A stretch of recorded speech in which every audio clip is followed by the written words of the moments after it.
قد افلح من تزکا، صدق اللہ العظیم، کہ تحقیق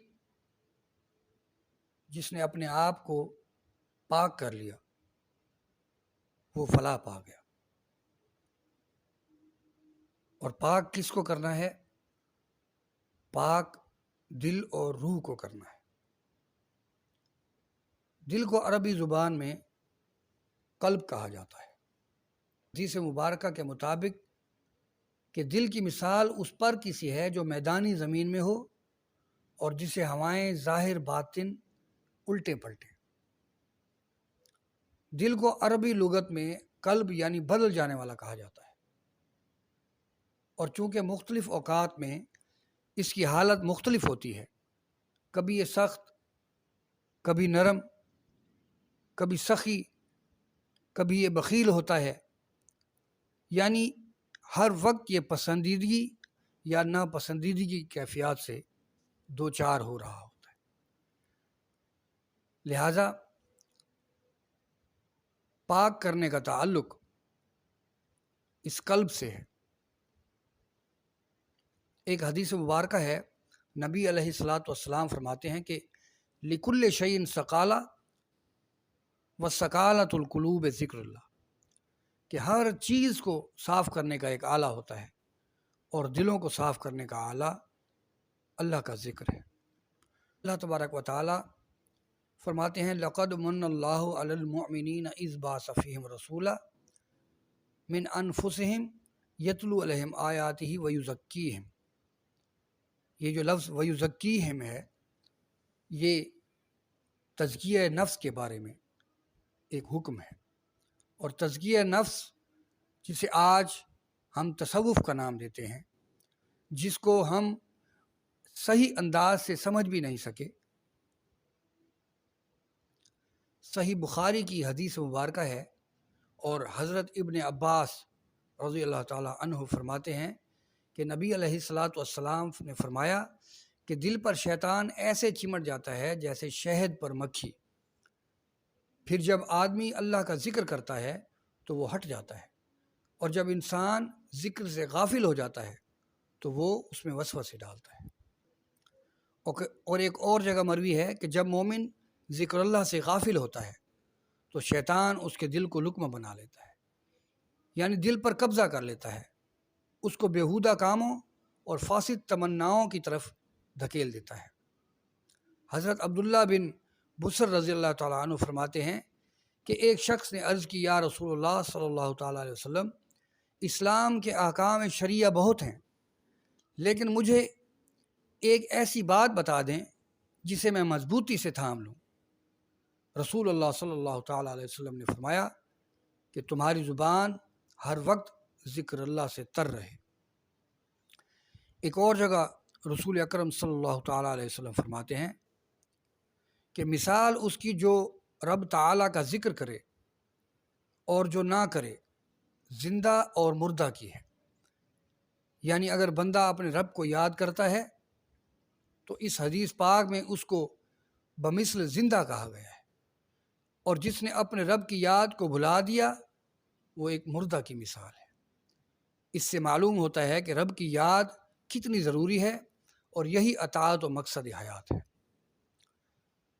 دوستو، اللہ تبارک و تعالی قرآن پاک میں فرماتے ہیں وَمَن يَعْشُ عَن ذِكْرِ الرَّحْمَٰنِ نُقَيِّضْ لَهُ شَيْطَانًا، کہ جس نے بھی اللہ تبارک و تعالیٰ کے ذکر سے منہ موڑا تو اس پر ایک شیطان مسلط ہو جاتا ہے۔ اور آگے فرماتے ہیں کہ جب شیطان مسلط ہو جاتا ہے تو پھر وہ جس بھی راہ پہ چل رہا ہوتا ہے تو شیطان اس کو یہی گمان کراتا ہے کہ وہ ٹھیک چل رہا ہے۔ جب شیطان قلب انسانی پر چمٹ جاتا ہے تو اس کے ساتھ اس کے ہتھ کنڈے، اس کا لشکر اس کے ساتھ ہوتا ہے،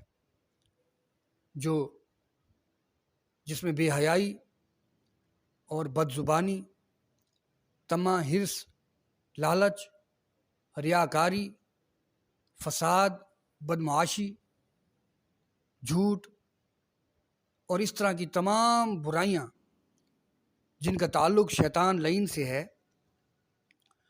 وہ تمام کی تمام برائیاں انسان کے ساتھ، انسان کے دل کے اوپر چمٹ جاتی ہیں۔ لیکن جب بندہ اللہ تبارک و تعالیٰ کا ذکر کرتا ہے، قرآن پاک کی تلاوت کرتا ہے کثرت سے، اور جب وہ کثرت سے درود پاک پڑھتا ہے اور کلمہ کا ورد لا الہ الا اللہ محمد رسول اللہ کرتا ہے، تو پھر اس ذکر کا نور جو ہے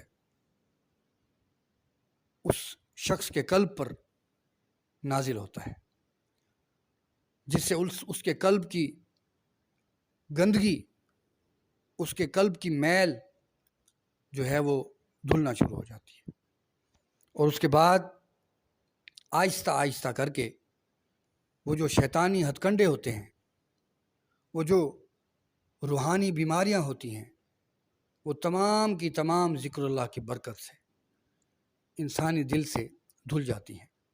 اس کے بعد پھر اللہ تبارک و تعالی رب رحمان کا اس دل پر قبضہ ہو جاتا ہے۔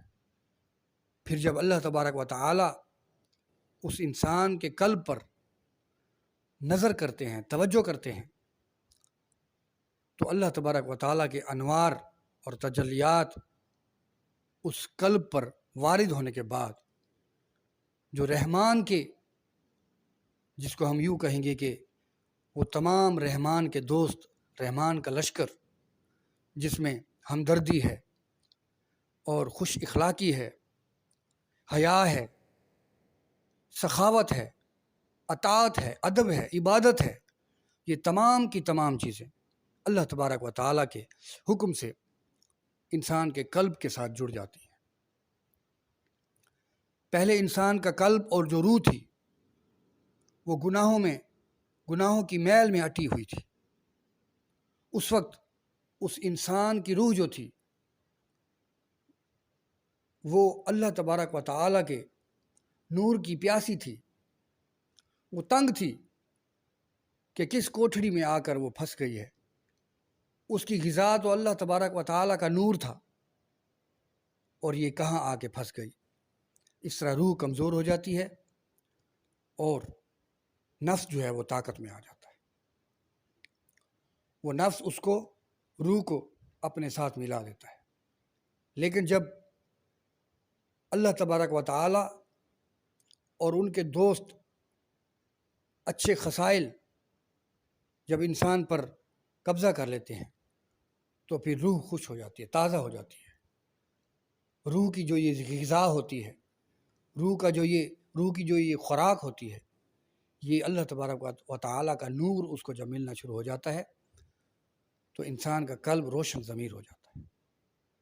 میرے دوستو، جب انسان برائی میں پھنسا ہوتا ہے تو تب اس کو ضرورت ہوتی ہے اپنے آپ کو، اپنے دل اور روح کو پاک کرنے کی۔